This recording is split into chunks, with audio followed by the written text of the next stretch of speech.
What's up, YouTube? It's J Dean, Dean of Music, and I'm back with another video. And today I want to tap into my childhood, or one of my favorite albums from my childhood that I probably shouldn't have been listening to when it came out, but since I had older brothers and older cousins, I was listening to this album anyway. And today I want to talk about, is this one of the, well, I feel like that this is one of the greatest group albums, rap group albums of all time. And today I want to talk about G-Unit's Beg for Mercy. Feeling godly when I walk through the building. I got it all from the confidence escaping my feeling. It's time to ball. First of all, I want to say this is a really bold move to make after you just sold all of those records with Get Rich or Die Trying and had all of these top 10 singles and these other songs that did well that were on the album. For you to not want to do another solo album that follow up after that, and then to put the people on that you was coming up with and was with you during the mixtape times, and to be like, no, I want to do the group album, I want to get the group established, was a great job by 50 Cent. Also, I don't know if you ever really paid attention to the Get Rich or Die Trying CD inserts, but I'll show you something real quick that's clever marketing on the part of Aftermath, Shady, and G-Unit, and 50 Cent. I don't know if he thought of this idea or not, but look at this. This is absolute genius, right? But here you got Get Rich or Die Trying, right? The normal CD case. And when you open the CD case, I'm pretty sure this is how the majority of people listen to this album, because I don't remember seeing vinyls at any time in 2003. But anyway, when you open the album up and you see the regular inserts with the album, with the G-Unit case and the CD and everything on there. But when you take the CD out, what comes after Get Rich or Die Trying, right? Subconsciously it says G-Unit. So they let people subconsciously know that what's coming after Get Rich or Die Trying is G-Unit. Clever, very clever marketing. I don't know who idea was that, but I noticed that probably about like 10-15 years ago. I thought that was really smart. But anyway, let's get into Beg for Mercy. Now, Beg for Mercy was released November 14th 2003, and I believe that's the same day Jay-Z Black album was released, or like a week before. Yeah, it was this was released the same day as Jay-Z Black album. Now, Jay-Z outsold them because Jay-Z said the Black album was his retirement album. But it was, imagine that Jay-Z album comes out the same day as a G-Unit album, and G-Unit at this time was really hot in the streets because 50 Cent just probably sold at this time in 2003 probably like 5 million records. They had all these G-Unit mixtapes that was circling around at this time. Banks, I think, had his own mixtape series at this time, and Buck was even doing mixtapes at this time. Unfortunately, Tony Yayo was in jail at this time, but Tony Yayo still makes the album, and he's still on the cover of the album. If you never paid attention, he's on the wall on the corner of the album, which that picture that Tony Yayo is on, that's on the cover, is from the Get Rich or Die Trying shoots, just to let you know. But anyway, this album was released in November 14th 2003, and like I stated every time I did a 50 Cent video, 50 Cent doesn't use one producer or 1 to 2 producers for a whole album. He gets beats from everywhere, right? So you got the first song, G-Unit, and the first song has 50 Cent, Lloyd Banks, and Young Buck on there. Now, people knew who Young Buck was because Young Buck is on Bloodhound on Get Rich or Die Trying.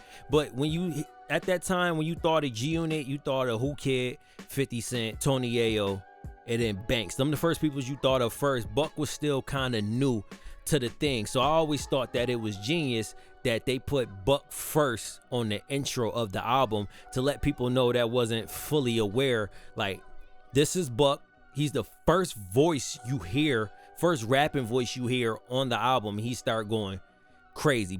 First of all, I just want to say Buck go crazy this whole entire album. A Hungry Buck was nice, man. But you got G-Unit produced by Hi-Tek. Come on, man. Hi-Tek at this time was going crazy on the production side. 50 delivers a strong verse. Banks delivers a strong verse as usual. It's Banks. You know what I'm saying? It's Banks. And then Buck opens the gate right off. I come to break your bones. America's Nightmare, back at it again. Desert Eagle in the Black Mac 10, you never know what happened. Come on, Buck went crazy at the beginning of that song. But G-Unit, open song fire. Even the beginning, even the girl singing at the hook. We got action where you want, show up places where you want, G. But yeah, that song is fire. And then you got Poppin' Them Things, produced by Dr. Dre and Scott Storch. And you know, it's a little rumor that at this time Dre wasn't really producing things and Scott Storch was making all of the beats. I don't know if that's true or not, but Poppin' Them Things is a fire ass beat. It's a fire ass song. And let me just tell you something, right? At this time, 50 is still one of the greatest people on hooks. I don't know how he does it, but I seen an interview where 50 explained how he writes hooks, and it kind of taught me how to write a hook, because he said every chorus has to be in the cadence. And if you ever notice in like 50, if you listen to a 50 Cent chorus, it's in a cadence, which means, you know how like in the military they be like left, left, left, right, left. That's the cadence. You say left 3 times, and you say left 3 times before you say that right. So it's left, left, left, right, left, and it repeats itself. It's a cadence, right? On Poppin' Them Things, the cadence is every hood we go through, all the gangsters around on my whole crew. We do it like how we supposed to. Nigga, you can front if you want when we poppin' them things. And a good cadence, you can always mumble it, like bringing it back to the military where it's so you'll go left, left, left, right, left. If you can mumble that without saying a word, it's a proper cadence. So if you can go that's a cadence. In this case, with Poppin' Them Things, you see how you can put any words in there and it'll fit that cadence. So that's to anybody that watching this video and want a song right, your choruses have to be in cadences for it to really stick out. But Poppin' Them Things, Banks of course got dope punchlines on here. Buck got a dope verse. 50 Cent said 50 Cent got a line about Steve Stout and Diddy on this song. But I think this chorus is fire. Every hood we go through, all the gangsters around on my whole crew. Nigga, what? Banks said, cause I will put G's on you fitted like the Negro League. If you never seen like Negro League hats, it was a team that had a G on the hat. So I will put G's on you fitted like the Negro League.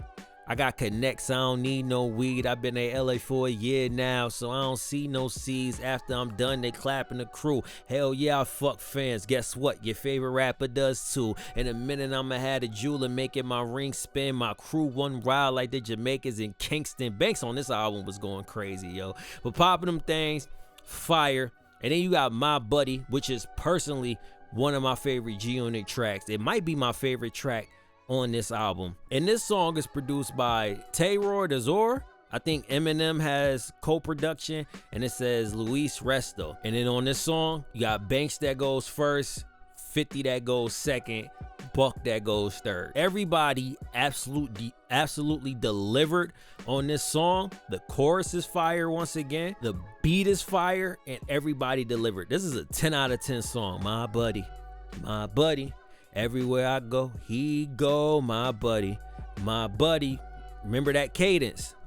All 50 choruses are in cadences. But one of my favorite lines is when Buck was like, he said, bet that nigga wish he never stuck his head out the door. See, I got a problem, right? Because this album came out, I was 6 years old.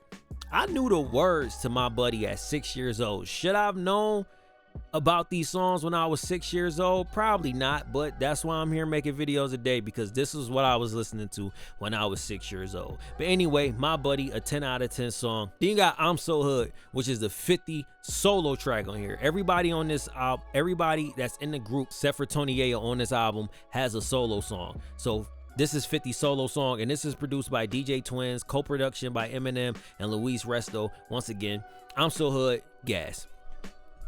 Gas. It's only 2 verses on this shit, but it's gas, yo. It's gas. 50, I don't know if the people 50 named in this verse actually exist, but based off of Ghetto Quran, I would guess that most of these people that he mentioned on this song really exist, because I'm So Hood and Ghetto Quran is kind of like the same song, but Ghetto Quran doesn't. Ghetto Quran has more, as people say, stuff to indict people, but then you have people that say nobody ever went to jail, so did he snitch? It's, it's a whole big deal with that anyway, but I'm So Hood is gas. I'm so hood, I can't help it. And I think this might be one of 50's best pockets that he was in on that first verse. Chrome White 6 on some Chrome Deuce Deuces, and that nigga went crazy on this song, but I'm So Hood, fire ass song. Stunt 101, produced by Mr. Porter, and it was a single off of the album, right? Now, Stunt 101 is one of those songs, when I hear it, I seen the video so much, I can't listen to the song without seeing the video in my head. Fun fact, this is the first song I learned word for word as a kid. 6 years old, right? When this song had came out. I knew this song word for word when I was 6 years old. And this is one of my favorite choruses by 50 Cent. I'll teach you how to stunt, my wrist stay rocked up, my TVs pop up in the Maybach's Benz. Nigga, you can't see me, my Bentley GT got smoke gray tints. Come on, nigga, that shit is gas, nigga. Stunt 101 is gas. 50 versus fire, and he said Banks about to drop, so I suggest you get low. Buck, he from Gasville, Tennessee, nigga. He getting them Tennessee. Say 10 for me, nigga. So he let y'all know. He let y'all niggas know the plan. And fun fact, if Yayo didn't go to jail, did you know that Yayo was supposed to have the first solo album? Did you know that?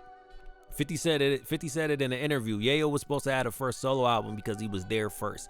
That's a little fun fact. But he was letting y'all niggas know that Banks about to come fuck y'all niggas up, and so is Buck. Apparently Banks' album was The Hunger for More was done a lot earlier than when it came out because he was waiting for Tony Yayo to get out of jail so he could do his verse. Hey, I know a lot about G-Unit, one of my favorite groups of all time. Arguably, it is my favorite group of all time. I ain't gonna sit here and stunt. But Stunt 101, gas.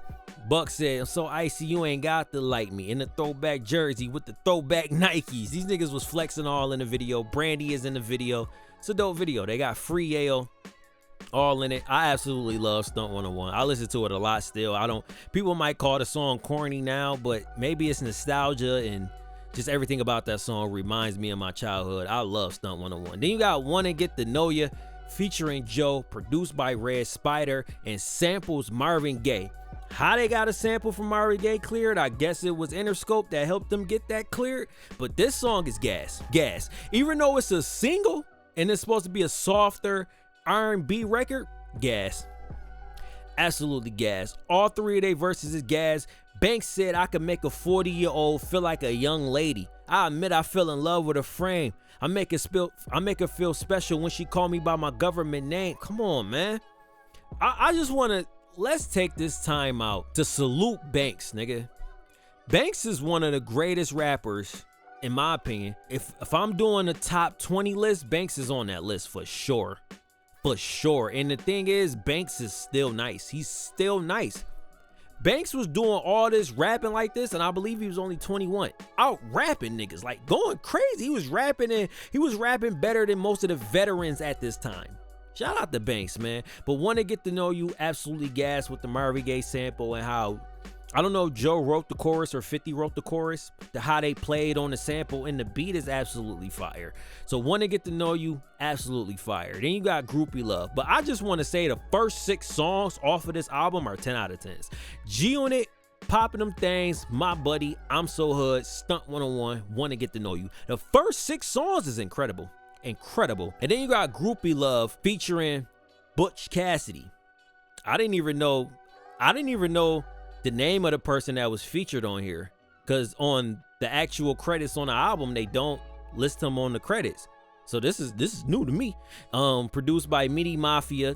Now Yayo was on this song because this song, I believe, was on a mixtape. I don't know if it was on No Mercy No Fear, or if it was on God's Plan, but it's on one of those mixtapes out of that run. It's on one of those mixtapes, but Yayo is actually on this song, and I find it funny because they sampled R. Kelly. This is an R. Kelly sample. They sampled R. Kelly, and Yayo has a line in the song where he said, you on that R. Kelly shit, your bitch is barely grown. and they sampled R. Kelly on the song. I always thought it was funny, but give me that groupie love. Come give me that groupie love. Come give me that groupie love. Tonight you wanna fuck with me? It's alright with me. Come on and give me that groupie love. So I actually like Yayo's verse on here. Yayo's verse was actually dope. Banks went absolutely crazy on here. He said, I'm traveling so you might catch a king with a singer. Touching the doorbell's the only way I put a ring on your finger. Give me a convo and 2 cups and I'm in the bedroom fucking up your sheets like the Ku Klux Klan. So not only is Banks doing punchlines, he's rhyming in like 3 syllables. Come on, man. Give me a convo and 2 cups and I'm in the bedroom fucking up your sheets like the Ku Klux Klan. Come on, man. Banks was going crazy on this album, but Groupie Love, another fire song. You got Better Ask Somebody, produced by Jake One. Also, Buck is not on Groupie Love. Better Ask Somebody. You better ask somebody about me. Produced by Jake One. I like this song. I don't think it's as fire as the other 7 songs that I just named, but I would get a song like a 8. An 8 out of 10. It's a good song. And then you got Footprints. Which produced by Knots, which is supposed to be Buck's solo song, but 50 does the chorus. And once again, another fire chorus from 50. First it was 2 sets of footprints in the sand, then it was 1 set of footprints in the sand. God, and shit hits the fan. God don't walk with me, he carry me, man. Shout out to 50 for that chorus. Buck went absolutely crazy on this song, and this is the song where he mentioned what Juvie did to him. He said, Juvie left me in California. I don't respect that, but I love him too much to beef, so I'ma accept that, and I'ma just step back and focus on Buck. Tired of riding yards, I'm about to buy my own truck. Come on, Buck was rapping on this album too, and I think that's what made this album so absolutely elite, because you had the dope flows and choruses from 50, the lyricism from Banks, and the slight lyricism from Buck, and the aggression from Buck too to match 50's aggression. This right here might have been the perfect trio for, like, instead of, I fuck with Yayo, but this album is gas to me. But then you got Eye for an Eye, produced by High Tech again. An eye for an eye, nigga. Survive the shots to die, nigga. You can't hold me. Banks is the one and only. I'm not your buddy, not your pal, not your homie. Come on. You could tell Banks progressed from Get Rich or Die Trying to this album, because Banks started doing a lot more melodies in his verses, and I guess he was learning that from 50, but Eye for an Eye is fire. Then you got Banks' solo song produced by No ID. I had no idea this beat was produced by No ID. No ID is one of the rap beat legends. If you don't know who No ID is, please look up everything that he produced. But 50 Cent is at the beginning of the song where he said, I just want to see you smile, baby. But this is another song that I've seen the video so much, every time I hear the song, I see the video. But Banks did his thing. It's crazy that 50 got the solo song of I'm So Hood, and then Buck got the song Footprints, where it's kind of pain mixed in with a little bit of the religion. Then you got Banks' solo song as an R&B cut. I always thought that was interesting. You know what I'm saying? I always thought that was interesting. They wanted to have that image of Banks being the playboy that he was. But when I'm up and down, when I'm not around, hope the thought of being make the reason you smile. I don't want to see you frown like when kids watch a clown. I want to bring you joy, bring the reason you smile. Now, if my cousin watched this video, he gonna hate me for this, but they did this job for melodizing, for doing melodies on choruses, and then they started doing melodies on choruses. It is crazy, but hey, it was working. It was working. And then Smile, another fire song. Then you got Baby You Got, Baby You Got. I can't help but watch you shake. I love the way you shake, baby. You got to make a nigga fantasize. I can see you lost in your eyes. Some kind of control on me. It feels like you got a hold on me, baby. You got. This is produced by Megahertz. Another fire song too. In my opinion, I like Baby You Got. I like Baby You Got a lot. Then you got Salute. Salute You, which is actually the first song 50 is not a part of at all. 50 is not on this song at all. It's produced by 7th EMP. I have no idea who that is. 50's not on the song, but Buck and Banks is on this song. And this song is absolutely gas. And it lets you know that Banks could structure a song out and do choruses. That's why I like that 50 wasn't on this song at all. Because it's like, people could have said, oh, 50 carried Banks and Buck throughout this whole entire album, but then you got the song Salute You, which is one of the standout songs on the album, and it's no 50 at all, and they got a strong chorus, and they got 2 dope verses on there. Buck said, I walk up on him with a deuce deuce, now nigga, whole lot, Buck. Salute You is gas. And then you got Beg for Mercy, produced by Shy Money and Big Tony. Another fire song too. I ain't gonna lie. I know I'm probably sounding like I'm repeating myself, but I do really enjoy these songs. So Beg for Mercy, the actual album title, fire. Then you got G'd Up, produced by Dr. Dre.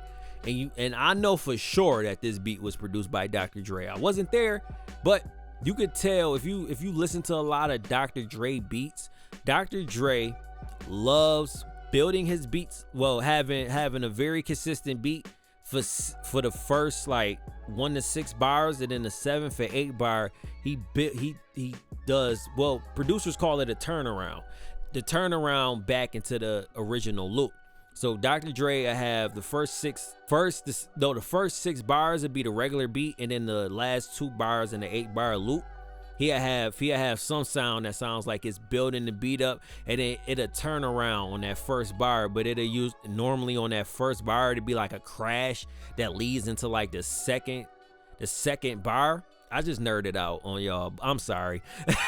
But that's how you could tell if Dr. Dre, if it was 100% Dr. Dre, because Dr. Dre is going to have a build up on that 7th to 8th bar, and it's going to have like this crash sound or this other sound that's on the first bar that's going to drag into the second bar.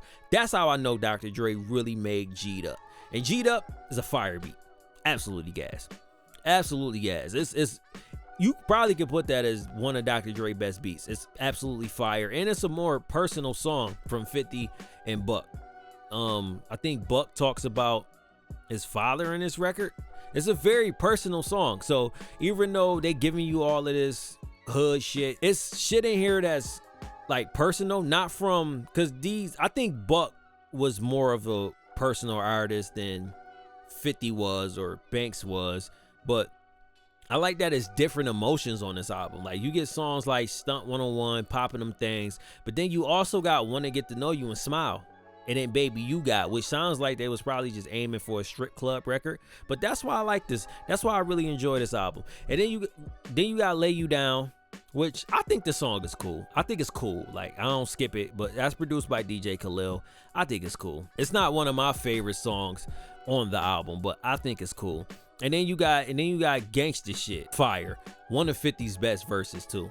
And Banks said, which is a double entendre. He said on this song, I got a long pump that'll blow your stupid ass up the steps. Now, let me show y'all what a double entendre is. A double entendre is one saying that has 2 different meanings to it. Now, he said, I got a long pump that'll blow your stupid ass up the steps. The first meaning is he got a shotgun so powerful that it'll shoot you upstairs, up the steps.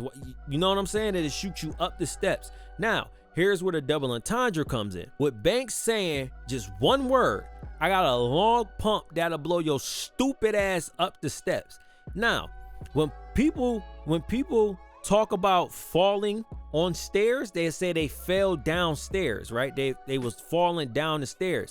But then you got some people that'll say, "No, I fell upstairs," or "I was falling going up the stairs." Which sounds it's kind of like an oxymoron, because you can't fall and go up. You know what I'm saying? So when people used to say, oh, man, I was falling going up the stairs, and people would be like, man, how you fall going up the stairs? And they'd be like, your stupid ass will fall and go up the stairs, or you falling up the stairs. So basically, I got a long pump that'll blow your stupid ass up the stairs. I just broke down a double entendre from Banks, but Gangsta Shit, absolutely dope. And then you got I Smell Pussy, produced by Sam Snead. Also another song that Buck is not on, and I believe I Smell Pussy was on No Mercy No Fear. I believe that song was on there, but Buck is not on here. And then 50 went on 106 in Park and lied. Because 50 said on 106 in Park, when they were doing promo for this album, 50 Cent, Curtis Jackson said, "We are done with Ja Rule and Murder Inc. We are not talking about him at all on this album." So you get the album, you play through it, and then you hear "I Smell Pussy." And what's the first thing that he says? The first thing that they say on this record? "I smell pussy. Is that you, Irv? I smell pussy. Is that you, Ja? I smell pussy. Is that you, Black? I smell pussy. Is that you, Ty? Y'all niggas is pussy." Now, this song has nothing to do with them at all. He just threw that in there. This song has nothing to do with them at all. Which I actually love this chorus, but "I Smell Pussy" absolutely gas too. So out of 18 songs, it's not a song I don't like. If I honestly had to take a song off, it probably would be "Lay You Down." That's it. Everything else on here is absolutely gas. And I forgot what song it was on, but I'm gonna give you a little story. Banks said they'd put more staples in your ass than a telephone pole. Now I remember being 6 years old, and my house at the on the right side of the driveway has a telephone pole. So with me being 6 years old and me being outside, I looked at that telephone pole and was like, damn, this shit got a lot of staples in it. And then that's when I first discovered what a punchline was, ladies and gentlemen. But anyway, G-Unit, "Beg for Mercy," arguably up there with great group albums. So I believe it should be discussed in there with great group albums, because "Beg for Mercy" is one of them albums. There's no skips on here. It's great production. It's great raps. It's great choruses. Everything you will want from a rap album. The only thing missing from it is kind of like a little introspective, but I'm not at this time. I wasn't listening to 50 Cent or G-Unit for introspective. To get some introspective thoughts going. Now Banks now does introspective songs, but at this time they really wasn't getting too deep into that. But anyway, G-Unit, "Beg for Mercy," absolutely fire. I think it's still a classic album in my opinion. So it's been J Dean, Dean of Music. See you next video.